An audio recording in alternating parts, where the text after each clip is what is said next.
बहुत बहुत स्वागत है हमारे YouTube channel unique knowledge for NCERT में। ये क्लास 6 का चैप्टर नंबर 1 सिविक्स का यानी सामाजिक विज्ञान का चैप्टर है, जिसका नाम डाइवर्सिटी या विविधता है। विविधता क्या है, चलिए हम जानते हैं विविधता क्या होती है। विविधता क्या है? विविधता लोगों के एक समूह को संदर्भित करती है जिसमें विभिन्न संस्कृति, धर्म, विभिन्न भाषाएं बोलने वाले और विभिन्न परंपराओं का पालन करने वाले लोग शामिल होते हैं। लोग विविधता से आप क्या समझते हैं? विविधता होती क्या है? देखिए, विविधता ये होती है, इसमें विभिन्न समाज के तो लोग हुआ करते हैं जो कि विभिन्न समाज के धर्म, जाति, रहन सहन, खान पान आदि का अलग अलग या अपने इच्छानुसार जीवन निर्वाह करते हैं। ये विविधताएं होती हैं। विविधता के प्रकार भी होते हैं, एक तो राजनीतिक होते हैं, सामाजिक हुआ करते हैं, और सांस्कृतिक होते हैं और आर्थिक होती हैं। चलिए हम पहले राजनीतिक प्रकार ही देखते हैं। राजनीतिक प्रकार में होता क्या है? राजनीतिक प्रकार वह प्रकार होता है जिसमें कि विभिन्न दल के नेताएं होते हैं, विभिन्न पार्टियों के राजनीतिक पार्टियों के नेता होते हैं और विभिन्न और अन्य दल और अन्य समूह या गैर सरकारी संगठन के लोग होते हैं जो कि अपने अपने विचार विमर्श करते हैं, देश के प्रति अपना विचार विमर्श करते हैं, अपनी बात रखते हैं देश के विकास के लिए, अर्थव्यवस्था के लिए आदि। और सामाजिक में ये होता है कि विभिन्न लोग होते हैं जो कि विभिन्न धर्म, जाति अथवा रहन सहन का जीवन निर्वाह करते हैं। वो एक दूसरे से उन लोगों के विचार विमर्श भी एक दूसरे से अलग होते हैं। और संस्कृति में ये होता है। थर्ड, संस्कृति में ये होता है, संस्कृति विविधता ये होती है जिसमें कि विभिन्न समुदाय के लोग या विभिन्न व्यक्ति एक दूसरे से अलग अलग धर्मों का पालन करते हैं। किसी का धर्म तो हिंदू है, किसी का धर्म सिख है, किसी का धर्म मुस्लिम है, किसी का धर्म ईसाई है। और आर्थिक में आपने समाज में गरीब और अमीर का तो सुना ही होगा, विविधता डिफरेंस। यही आर्थिक विविधताएं होती हैं जिन पे बहुत अधिक पैसे होते हैं वो अमीर होते हैं, जिन पे बहुत गरीब होते हैं, जिन पे पैसे नहीं होते वो गरीब होते हैं। ये भी एक तरह से डिफरेंस है। ये डिफरेंस क्रिएट करता है हमारे समाज में। ये विविधता ही है एक तरह से। चलिए दोस्तों, हमने इस चैप्टर का अभी सिर्फ ओवरव्यू लिया है ताकि आपको अच्छे से आपके माइंड में बातों का ओवरव्यू हो जाए और आपको समझने में थोड़ी सी आसानी हो चैप्टर को। चलिए हम पढ़ते हैं अब एनसीईआरटी का पार्ट 1 इकाई 1 चैप्टर विविधता क्या होती है। चलिए, विविधता की समझ। अपनी कक्षा में चारों तरफ नजर दौड़ाइए। क्या कोई ऐसे साथी है जो बिल्कुल आपकी तरह दिखती हो? इस पाठ में आप पढ़ेंगे कि लोग एक दूसरे से कई मामलों में भिन्न होते हैं। वह न केवल अलग दिखते हैं बल्कि वह अलग अलग क्षेत्रों से भी आते हैं। उनके धर्म, रहन सहन, खान पान, भाषा, त्यौहार आदि भी भिन्न होते हैं। यह भिन्नताएं हमारे जीवन को कोई तरह से रोचक एवं समृद्ध बनाती है। इन भिन्नताओं के कारण ही भारत में विविधताएं हैं। विविधताएं या अनेकता हमारे जीवन को किस तरह बेहतर बनाती है? भारत इतनी विविधताएं वाला देश कैसे बना है? क्या सभी तरह की भिन्नताएं विविधता का ही भाग होती हैं? चलिए कुछ उत्तर पाने के लिए हम इस पाठ को पढ़ते हैं। आपकी उम्र के 3 बच्चों ने ऊपर दिए गए चित्र बनाए हैं। खाली बक्से में आप अपना चित्र बनाइए। क्या आपका चित्र अन्य चित्रों से जैसे ही है? हो सकता है कि आपका चित्र इन तीनों से बहुत भिन्न हो, जैसे कि ये तीनों चित्र भी आपस में एक दूसरे से नहीं मिलते। कौन से चित्र है? ये वाले चित्र जो बच्चों ने बनाए हैं। ये देखिए, ये वाले चित्र है जो कुछ बच्चों ने बनाए हैं। चलिए हम आगे बढ़ते हैं। उसी तरह हमारे रूप, रंग, खान पान आदि में भी भिन्नताएं हैं। और ये देखिए, कुछ फिल इन द ब्लैंक्स है, रिक्त स्थान है। आइए हम इन पे भी नज़र देखते हैं। अपने बारे में निम्नलिखित जानकारी दीजिए।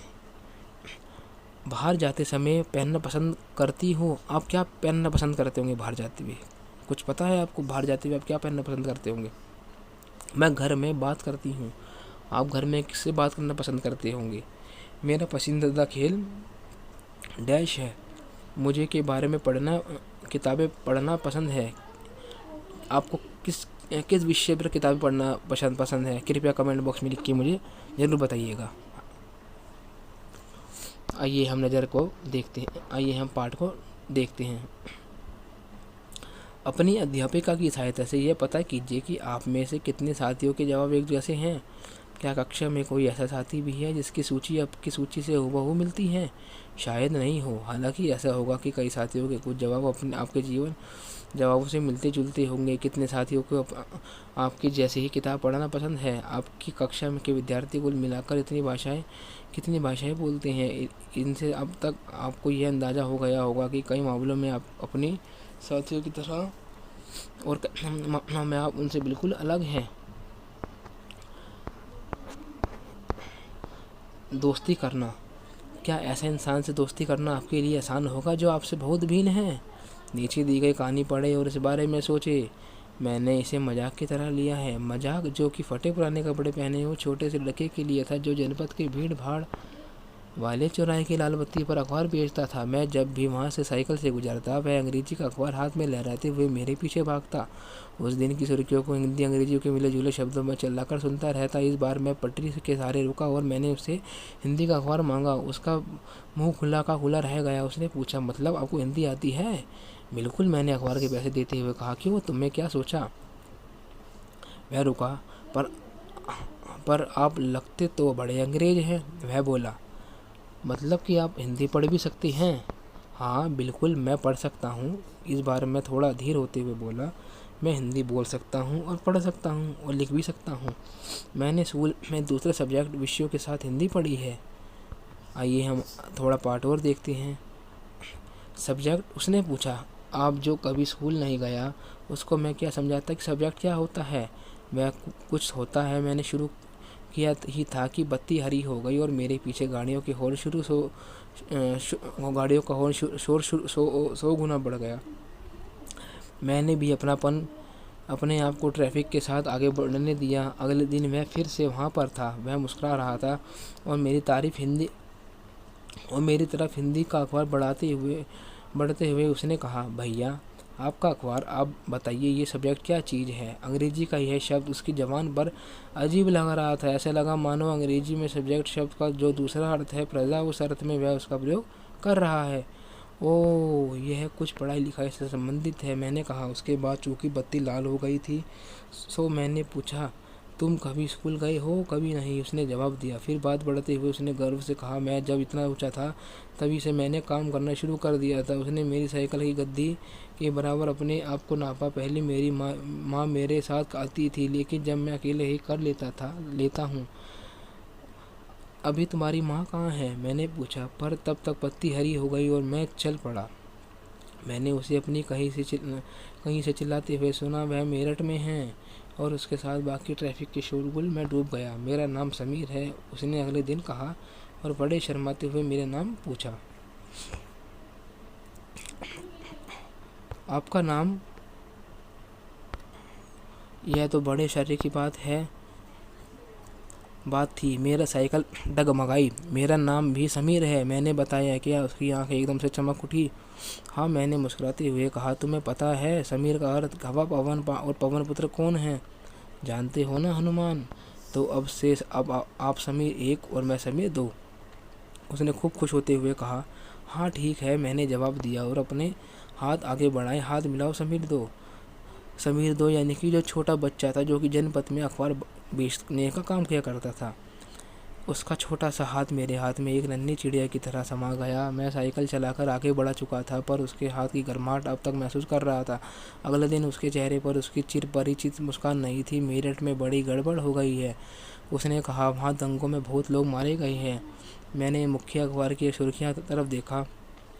बड़े बड़े अक्षरों में लिखा था, सांप्रदायिक दंगे। आप में से कुछ दोस्तों को पता है इसके बारे में? सांप्रदायिक दंगे होते क्या हैं?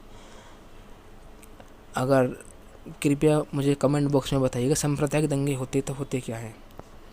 लेकिन समीर, मैंने शुरू किया ही था। मैं मुस्लिम समीर हूँ, वह बोल पड़ा। वो मेरे सभी लोग मेरठ में हैं। उसकी आँख भर आई जब मैंने उसके कंधे पर हाथ रखा। उसने नज़र ऊपर नहीं उठाई। समीर 1 और समीर 2 में कोई 3 अंतर लिखिए।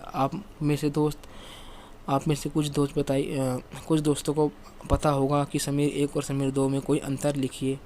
वो अंतर क्या क्या है, कृपया कमेंट बॉक्स में लिखिएगा अंतर। क्या ये अंतर उन्हें दोस्त बनाने से रोक पाए? आप सब कमेंट बॉक्स में लिखिएगा सभी दोस्त।